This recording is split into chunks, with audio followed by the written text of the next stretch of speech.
You're listening to Soap Dirt, the latest in television entertainment news.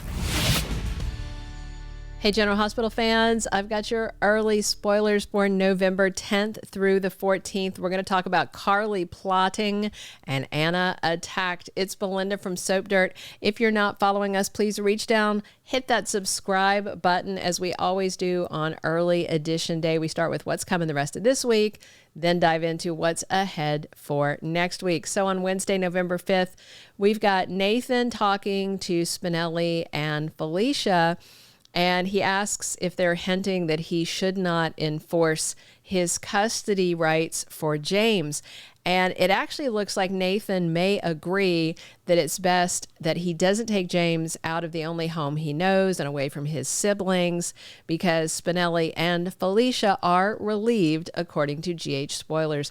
Sonny has a private moment with acting DA Justine Turner. They're at the axe throwing place, and Sonny may put Portia on Justine's radar, but he's also flirting with her. And Sonny tells Justine if she doesn't feel safe around him, she can go, but she won't because she's plotting against Sonny, but he's plotting against her. Will Justine fall for the dimples?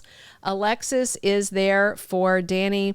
They are dealing with the 1-year anniversary of his mom, Sam's death. And you remember Alexis wanted Scout to be with all of them, but Drew really doesn't want Danny around. So he's telling Alexis that he let his mom, Sam, down. And I think that's about his separation from Scout. And of course, Alexis is going to tell Danny it's not true, but this may be about his anti-Drew behavior that is keeping him banned. But really, that's more about Jason than him. And we'll see if Alexis can convey that. Anna tells Jason she needs to know if Faison is still alive. And Anna says she has to be the one to finish him if Faison is alive. Anna lands in a dangerous situation after that. She is chloroformed in her car this week. So she's attacked. Looks like she might be kidnapped. Could be Faison if he is alive, or somebody who works for him. I mean, honestly, it could be the WSB. It could be Sidwell. There's lots of options. Gio tries to reason with somebody, and it's Tracy. And maybe he's trying to talk her into letting Ronnie and everybody come back home. I'm sure she's going to dig in her heels.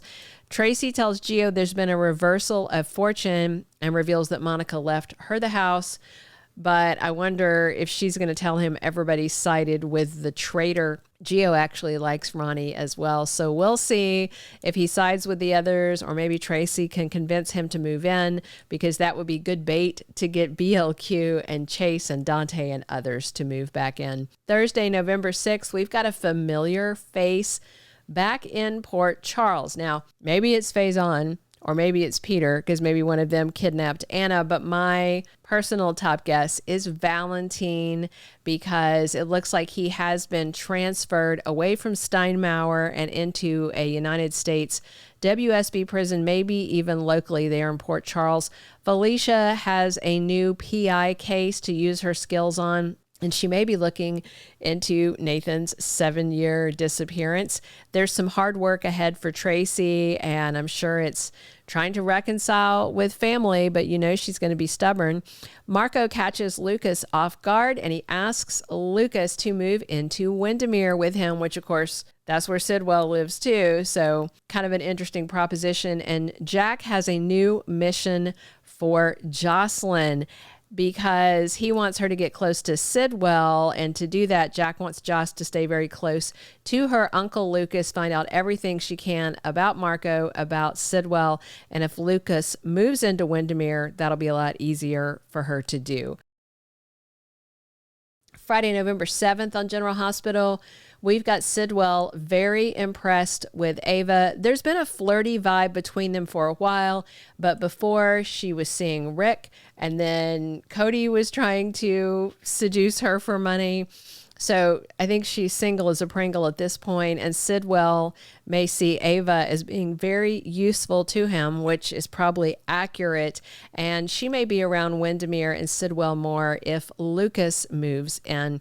Carly has an update for Valentine, and I'm sure it's on their plan to take down Brennan. Carly is ready to get to plotting and discuss the next move they need to make to take this guy down.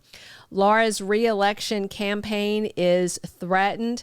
Sidwell pushed her, and he may push it into the public eye how close she is with Sonny to help her opponent Ezra. We'll see. Drew and Ezra may have a hand in this. However, Drew says he has to go to D.C., so maybe not. Jason gets together to confer with Sonny on Friday, and it may be about Drew's shooting and how to take the heat off Michael and throw Portia under the bus. And I do wonder if Sonny's going to tell Jason he met with Justine.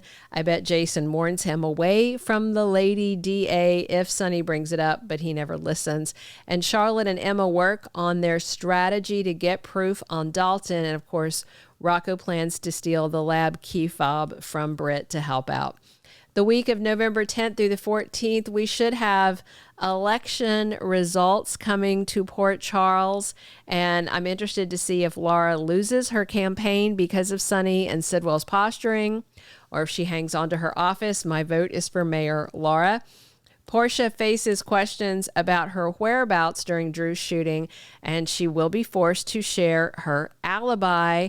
Meanwhile, Jordan and Curtis get closer, and they may hit the sheets soon. Carly and Valentine are ready to make their next move to destroy Jack as Jocelyn gets closer to her boss, doing more assignments. She likes the WSB. Carly doesn't care. She wants her out. Marco presses Lucas to move into Windermere. It might feel too fast for Lucas, but Joss may encourage it because of her WSB job. And Ava may offer Lucas a safety net and say, if it doesn't work out, you can always come back to my place. Michael and Jacinda take their fake romance out on a public date as an official couple. She still needs to return Nina's big old check, and I bet it won't be too long until Michael and Jacinda are actually a real couple and getting intimate. Brooklyn lays into Chase, and it may be about defending Willow and insisting that she's innocent. Sidwell and Ava get flirtier, but of course Sidwell's always working an agenda. And I'm wondering, when's Rick going to pop up now that he's free from the Jerome Davis coven? It's been a minute. Last time that we saw him, he was at the hospital getting treated for dehydration and, being strapped to a gurney for 30 days and drugged. But I'd like to see what he's up to, and he's going to be after revenge. And I wonder if Martin's going to have to leave Port Charles since Laura kicked him out and he is broke, or if he's going to crash over at Drew's place since Willow's not going to be there. Alexis may be getting Willow out on bail soon, though, and Dante has a talk with Lulu, and it's probably about Rocco and the Faison family.